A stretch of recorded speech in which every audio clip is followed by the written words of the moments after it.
Aujourd'hui, je vais vous parler du Bhoutan.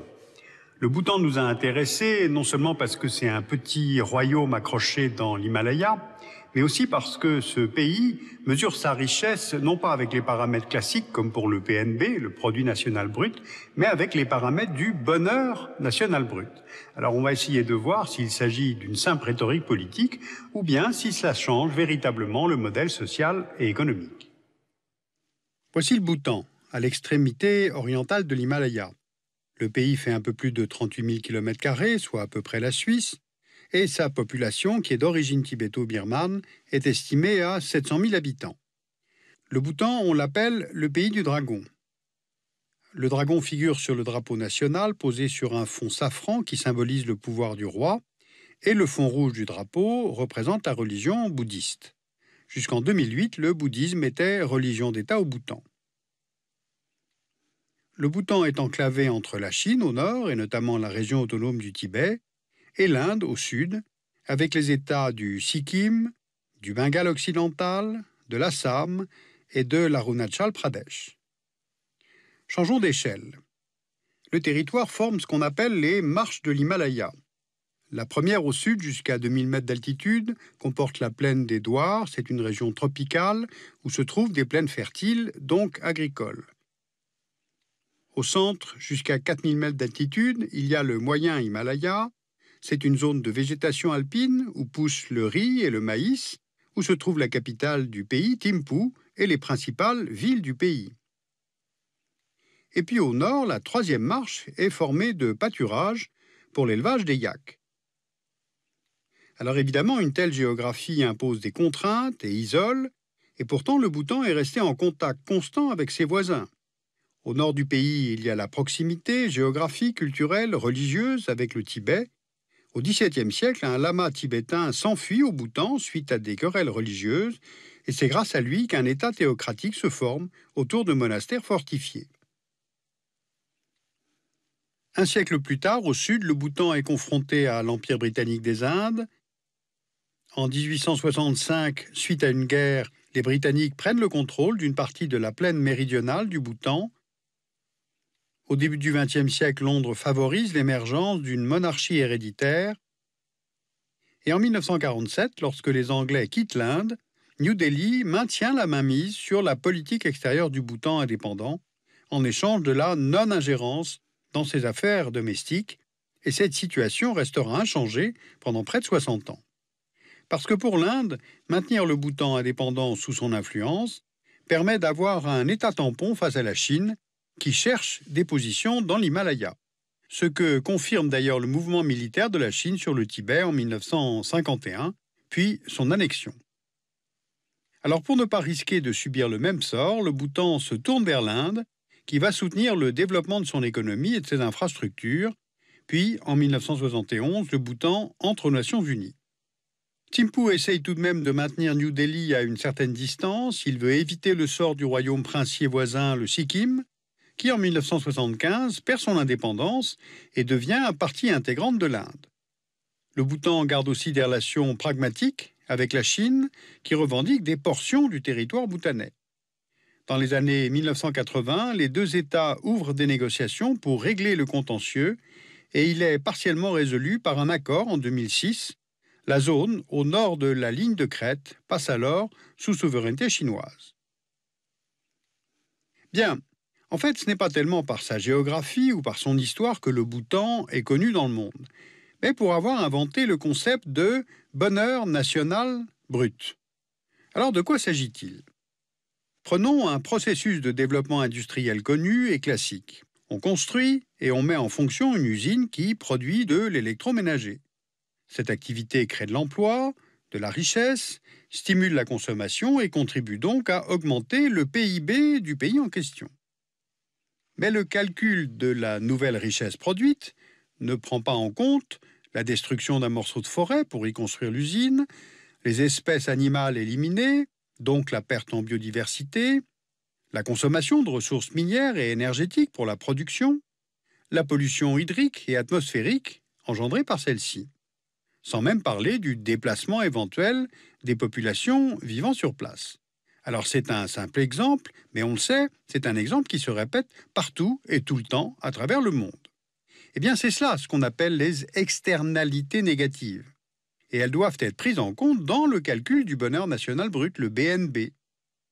Ce dernier indicateur, à la différence du PIB, privilégie une vision à long terme de la croissance, une préservation des ressources nécessaires aux générations qui vont venir et une meilleure harmonie avec les valeurs bouddhistes du royaume. Le BNB se compose de 4 piliers.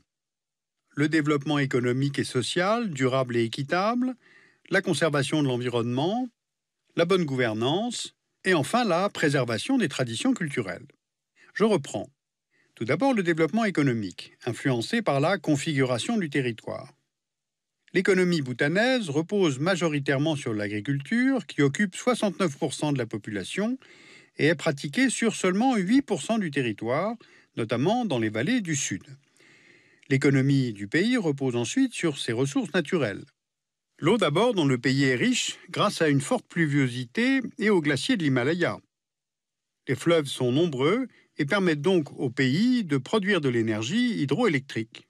C'est un potentiel énorme où l'Inde investit puisqu'elle est la principale bénéficiaire de la production hydroélectrique bhoutanaise. Autre ressource, le bois, utilisé pour la construction. Le couvert forestier occupe 72% du territoire et la constitution du pays impose que son étendue ne descende jamais en dessous de 60% du territoire.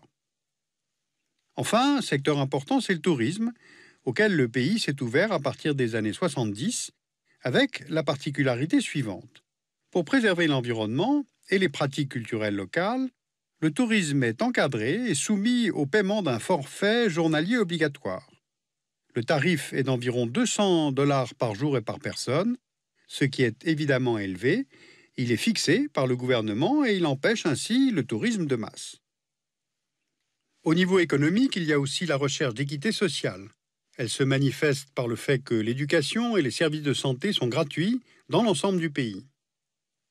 Et maintenant, si on considère les performances socio-économiques du Bhoutan d'un point de vue quantitatif, en utilisant des indicateurs classiques, le bilan est plus nuancé. Malgré une croissance soutenue, le PIB per capita est de $2000 par an et le royaume fait toujours partie des pays les moins avancés. Un quart de la population vit sous le seuil national de pauvreté, fixé à $28 par mois et par personne, et cette part est d'autant plus élevée dans les régions que vous voyez sur la carte où il est supérieur à 52%.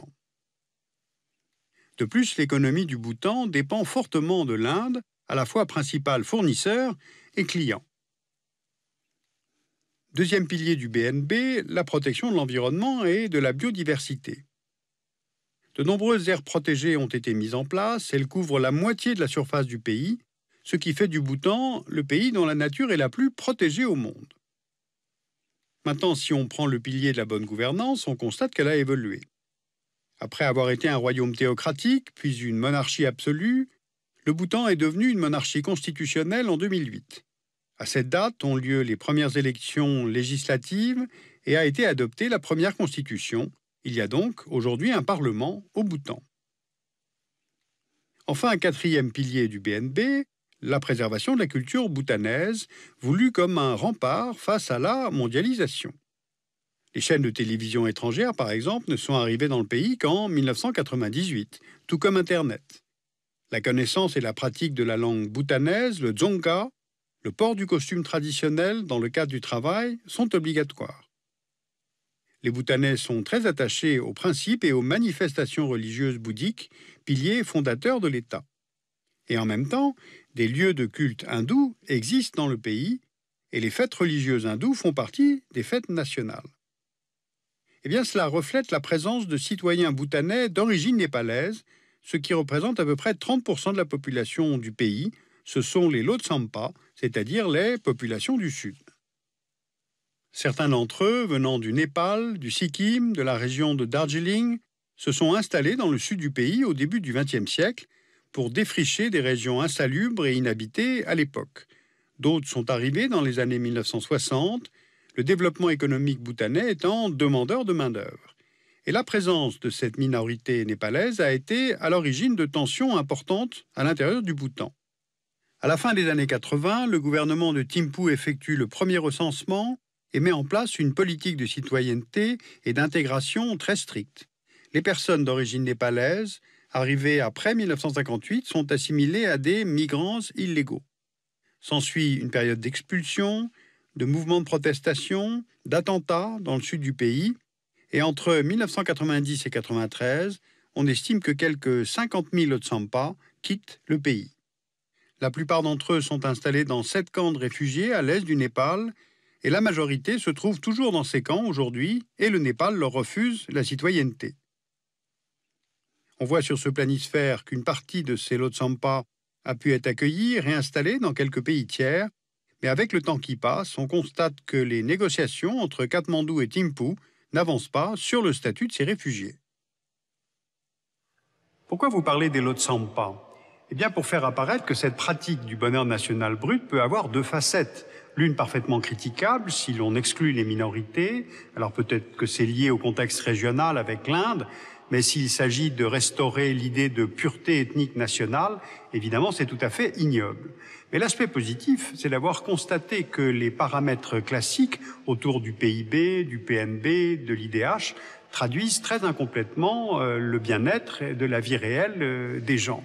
Alors plusieurs conférences internationales ont eu lieu pour débattre des paramètres bhoutanais dans plusieurs pays et même l'OCDE vient d'établir une liste de nouveaux indicateurs pour mesurer le bien-être des gens, santé, logement, travail, vie sociale, éducation, sécurité, et c'est le Better Life Index. Alors c'est tout un programme, cela veut dire index pour une vie meilleure.